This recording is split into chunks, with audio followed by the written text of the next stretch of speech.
আমরা ফেসবুককে কেন আমরা ডার্ক মোডে রাখবো সে বিষয়টা আমরা আগে জেনে নিই। আমরা যদি আমাদের ফেসবুককে ডার্ক মোডে রাখি তাহলে আমাদের ফেসবুক চালানোর সময় আমরা যখন স্মার্টফোন ইউজ করি তখন স্মার্টফোন থেকে যে ক্ষতিকর নীল আলো আমাদের চোখের উপরে বাড়তি চাপ তৈরি করে এবং বিভিন্ন ধরনের ক্ষতি করে, এটা থেকে কিন্তু আমরা রক্ষা পেতে পারি। তো এই ক্ষতি থেকে রক্ষা পাওয়ার জন্য আমরা আমাদের ফেসবুকের ডার্ক মোডটা অন করে রাখতে পারি।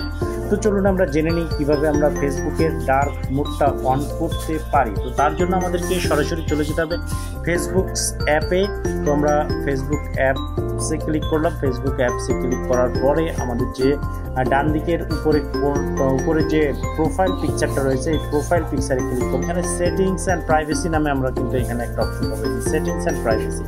জাস্ট সেটিংস অ্যান্ড প্রাইভেসি অপশনে ক্লিক করার পরে আমরা নিচের দিকে একটা ডার্ক মোড নামে একটা অপশন পাবো, এখানে ক্লিক করব। ক্লিক করার পরে ভিউয়ার্স দেখেন আমার ফোনে কিন্তু অলরেডি ডার্ক মোডটা অন করা রয়েছে, এই কারণে আমার স্ক্রিনটা পুরোটাই ব্ল্যাক দেখাচ্ছে। তো আমি যদি এটা অফ করে দিই তাহলে কিন্তু পুরো স্ক্রিনটা সাদা হয়ে গেছে এবং আলোর যে তীব্রতা সেটা কিন্তু বেড়ে গিয়েছে। তো এইটা থেকে আমরা আমাদের চোখকে রক্ষা করার জন্য আমরা এখানে ডার্ক মোডটা অন করে রাখবো। অন করে জাস্ট এখান থেকে বেরিয়ে আসবো।